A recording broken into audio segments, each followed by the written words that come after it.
একটি সুন্দর গ্রামের নাম ছিল শান্তিপুর। সেই গ্রামে আরিয়ান ও সায়ান নামে দুই বন্ধু বাস করত। আরিয়ান ছিল অত্যন্ত মেধাবী, কিন্তু তার একটা বড় সমস্যা ছিল, সে কোনো কাজই সময়মতো করত না।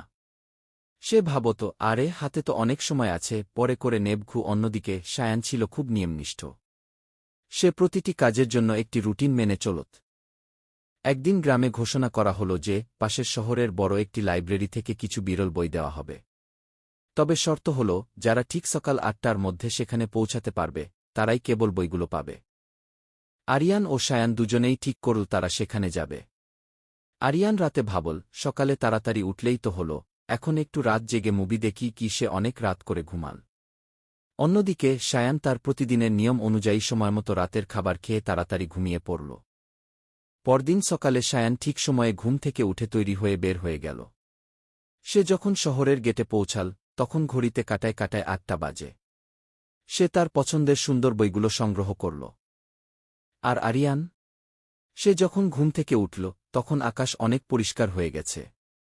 সে তাড়াহুড়ো করে দৌড়ে স্টেশনে গেল, কিন্তু ট্রেনটি ৫ মিনিট আগেই ছেড়ে চলে গেছে। যখন সে লাইব্রেরিতে পৌঁছাল, তখন দেখল সব বই বিলি হয়ে গেছে এবং গেটে তালা ঝুলছে।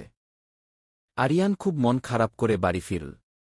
সায়ান যখন তার বইগুলো নিয়ে আরিয়ানের সাথে দেখা করতে এল, তখন আরিয়ান বলল, আমার কপালটাই খারাপ, মাত্র কয়েক মিনিটের জন্য সব মিস করলাম। সায়ান তখন হেসে বলল, বন্ধু, এটা কপালের দোষ নয়, এটা নিয়মানুবর্তিতার অভাব।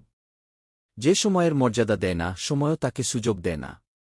একটি ছোট নিয়ম ভাঙলে বা সামান্য দেরি করলে জীবনের বড় সুযোগগুলো হাতছাড়া হয়ে যেতে পারে।